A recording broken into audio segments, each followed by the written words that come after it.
Boa tarde. Eu sou Maria Aparecida de Souza Rosa, mais conhecida como Cida Rosa.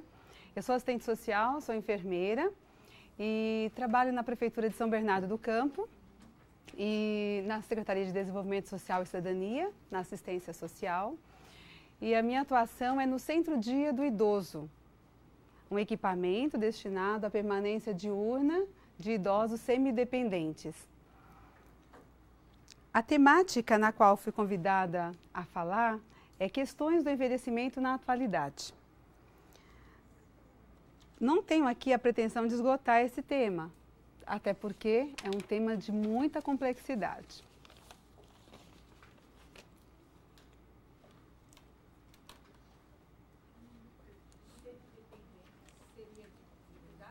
Sim. Bom, pretendemos suscitar aqui uma reflexão à luz de uma citação da Simone de Beauvoir. É um clássico aí, e se tratando de velhice, mulheres, né? Ela traduz uma provocação para a sociedade do quanto somos responsáveis dessa questão da velhice e do envelhecimento. Vocês perceberão que esta citação vai permear toda a aula. Então vamos ver. Beauvoir diz o seguinte: se a velhice, enquanto destino biológico, é uma realidade que transcende a história, não é menos verdade que esse destino é vivido de maneira variável, segundo o contexto social. Inversamente, o sentido ou o não sentido de que se reveste a velhice no seio de uma sociedade, coloca toda essa sociedade em questão, uma vez que, através dela, desvenda-se o sentido ou o não sentido de qualquer vida anterior. Para julgar nossa coletividade, é necessário confrontar as soluções que ela escolheu com as que outras adotaram, através do tempo e do espaço. Essa comparação permitirá determinar o que a condição do velho comporta de inelutável. Em que medida e a que preço poderiam ser amenizadas suas dificuldades e qual é, portanto, a parte de responsabilidade para com o idoso que se pode atribuir ao sistema ao qual vivemos. Ou seja, ela define velhice aqui, né? Ela coloca que tem uma questão biológica, mas que isso está engendrado num contexto social. A velhice portanto, a velhice e o processo de envelhecimento é individual, é sequencial, não patológico. Então, velhice não é doença, né? Mas que existem vários determinantes nesse processo. Quais sejam? Os aspectos sociais, culturais, gênero, cultura, né? Isso tudo, até uma questão orgânica, sim, a herança genética, claro, mas vários determinantes para a gente definir, então, esse processo. Nesta disciplina, a gente vai trabalhar 3 módulos para entender como essa sociedade, como a nossa sociedade, trata seus velhos. Veremos os aspectos demográficos, a trajetória das políticas para idosos e vamos finalizar com o Estatuto da Pessoa Idosa e os programas existentes.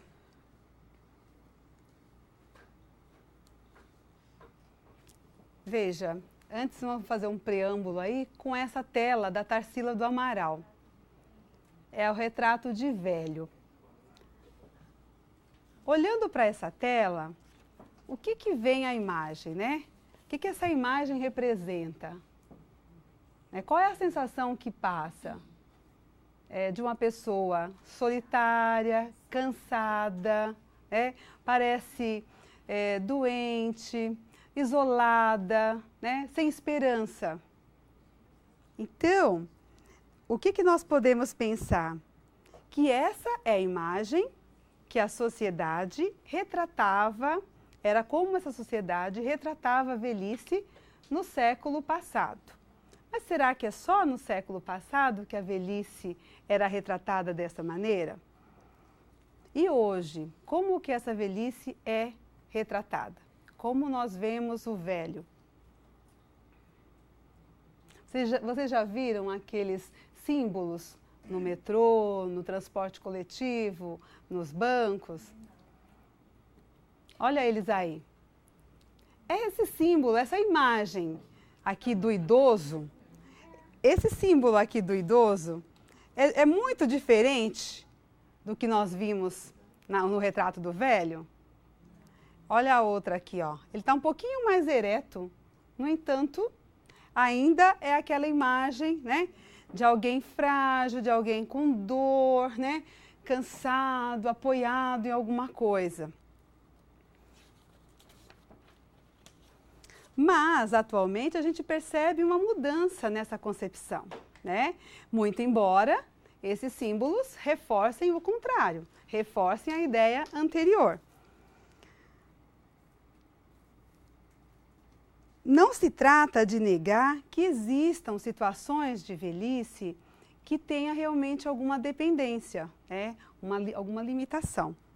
Mas também nós não podemos colocar, daí a gente colocar 23 milhões e meio de pessoas idosas no mesmo pacote, é muita coisa, né? E é reforçar com esses sinais aqui, com esses símbolos, todos os estereótipos que foram imputados à velhice.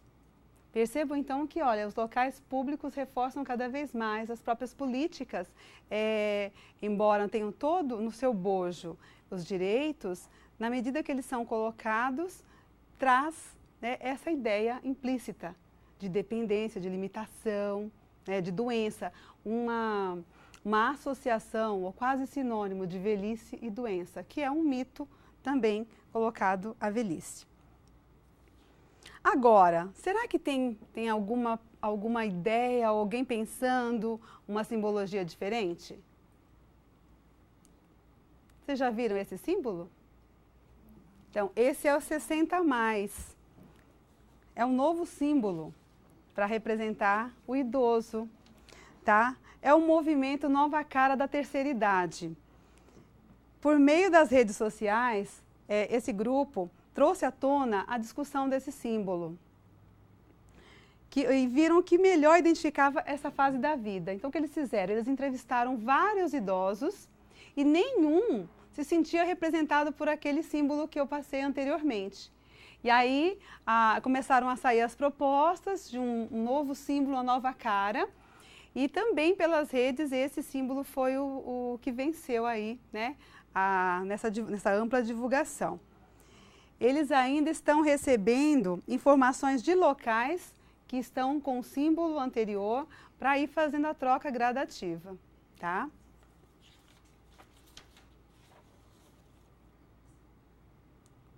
Então vamos lá.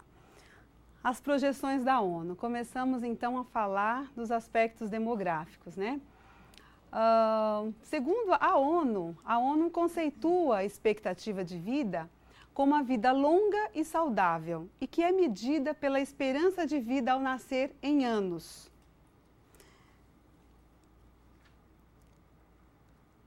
Que o mundo está envelhecendo parece não ser novidade e os dados reforçam isso.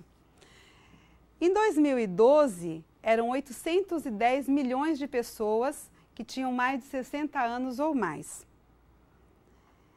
Em 2050, serão 2 bilhões, né? 2 bilhões.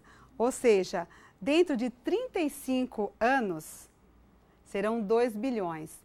Isso significa que, se alguém aqui na sala já tiver 25 anos, em 2050 já fará parte desse contingente, né? 1 em cada 9 pessoas no mundo tem 60 anos ou mais. E em 2050, 1 em cada 5 terá 60 anos ou mais.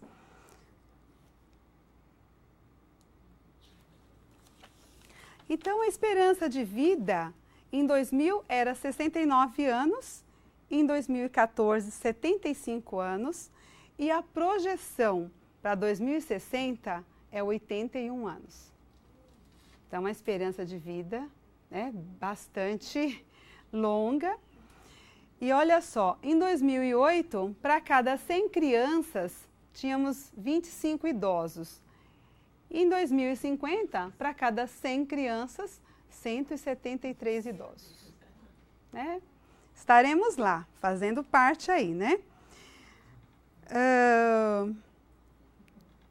Em 2008 já passamos, né? De 2001 a 2011, teve todo esse acréscimo aqui, ó. Em 2001 eram 9% da população, em 2011, 12% da população. Os idosos somam hoje 23 milhões e meio. São muitos idosos, né?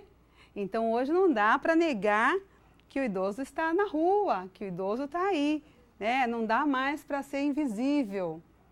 A invisibilidade dos velhos já está sendo superada, a não ser aquele idoso com dependência que muitas vezes está ainda escondido, está em algum lugar, sem assistência, sem acompanhamento. Então, esse idoso talvez a gente não esteja ainda vendo, mas o idoso ativo, o idoso saudável, ele está aí, né, para comprovar. O envelhecimento é, portanto, uma das maiores conquistas culturais, né, de um povo, refletindo as condições de vida de uma sociedade. Olha o que a Simone de Beauvoir, né, falou lá no início. E perceber em que medida podem ser amenizadas suas dificuldades é o grande desafio. Então, vamos lá. Neste cenário, destaca-se a feminização da velhice. Neste gráfico, nós estamos mostrando aqui a situação do domicílio por sexo, cor e raça, né? Então, olha só, a região sudeste, ela apresenta, a região sudeste está com 92, né? Região sudeste aqui, ó. Já a região norte vai a norte, 72 aqui. Então, a maior população, né, e de mulheres está na região sudeste, né? E a região norte contém a menor proporção.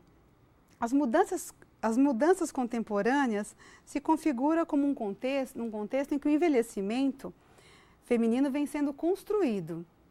Alguns papéis rigidamente demarcados puderam ser relativizados, permitindo a vivência de experiências de lazer e sociabilidade a mulheres mais velhas. Ao mesmo tempo, assumem papéis e responsabilidades crescentes na provisão e chefia, né, das suas famílias, bem como o cuidado de crianças e idosos.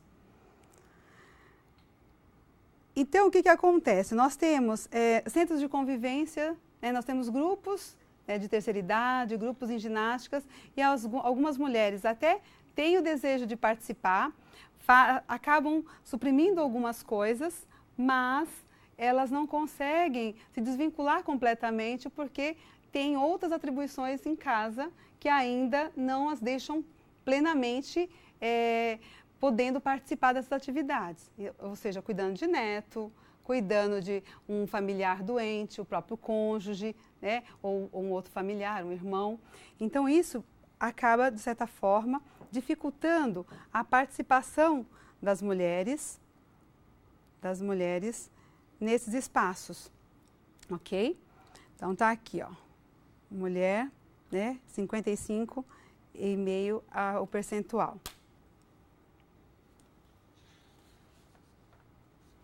Também é menor a mortalidade no grupo feminino. Então, aqui, tirando o nosso colega, nós estamos melhores aí nessa situação, né? Bom,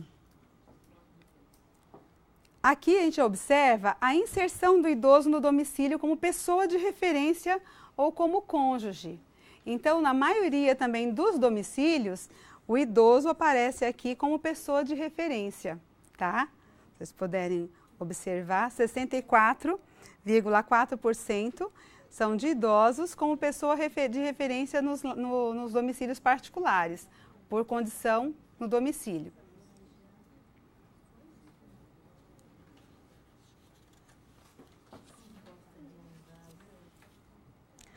Com relação à instrução, ao grau de instrução, ao tempo de escolaridade, a média de anos de estudo aqui, nós temos 4,7 anos de estudo, mais variando de 3,3 anos de estudo no Nordeste a 5,5 no Sudeste.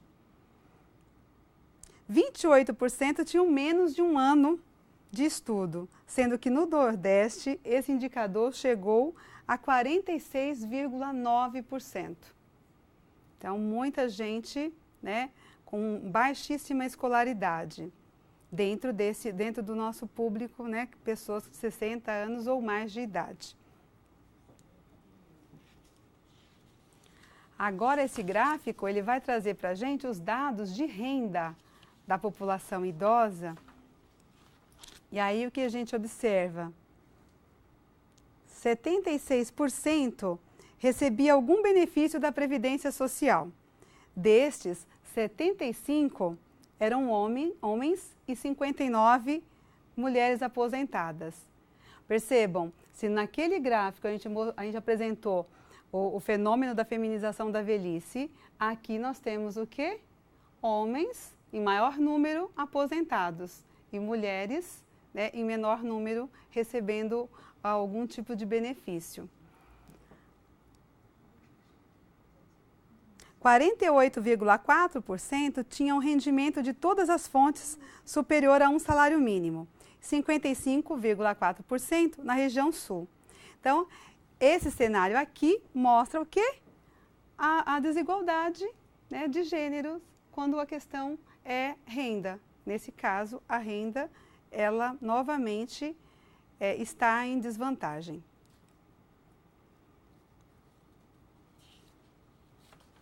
Neste gráfico é a distribuição para o rendimento per capita, tá? Repete-se a tendência do gráfico anterior. Até meio per capita, aumenta a concentração no norte e nordeste e menor concentração para mais 2 salários, né, na região sul e sudeste. Também não há uma novidade aí, né? Esse é o do PNAD de 2013, só reforça a situação, né? Com rendimento mensal per capita igual ou inferior a um salário mínimo, sendo valores significativamente mais altos no norte e nordeste, 61,2. Interessa saber que nos domicílios que tinham ao menos um idoso, correspondiam a 29%, e nesses domicílios o rendimento mensal familiar per capita foi 25%, superior ao rendimento, né, dos arranjos sem idosos, ou seja, aquela situação em que a família tendo um idoso na sua casa, ele ainda tinha a sua renda aumentada por isso. Então, muitos idosos acabam mantendo as suas famílias.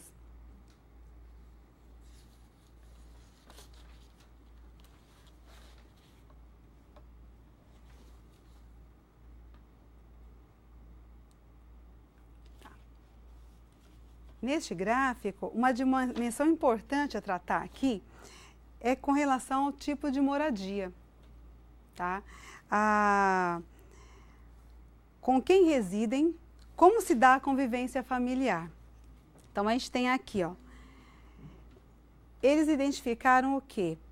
Que a maior porcentagem de idosos residem com os filhos, tá?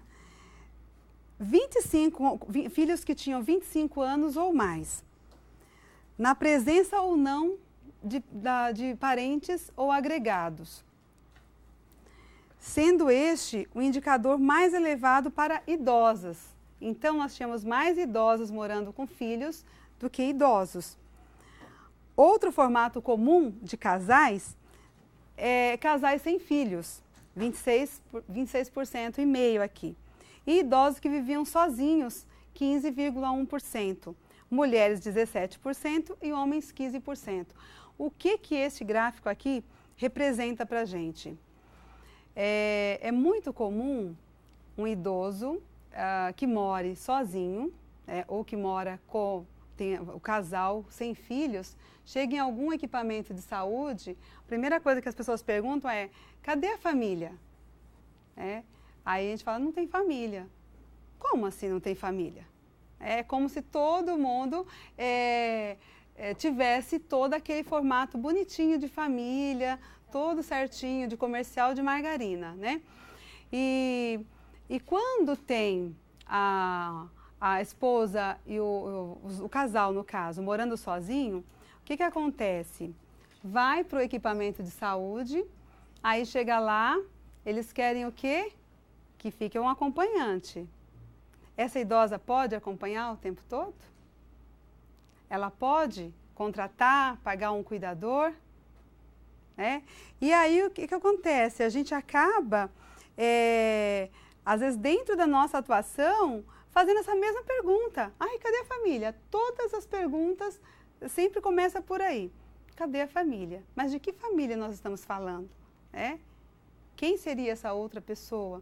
Então, o que eles comprovam aqui é isso, que 15% mora sozinho, não tem ninguém a quem recorrer, E um outro percentual, 26%, é só o casal sem filhos. Então, essa é uma realidade que ainda estamos longe de alterar, tá? Porque a ideia ainda muito presente é a ideia de uma família composta aí, por filhos.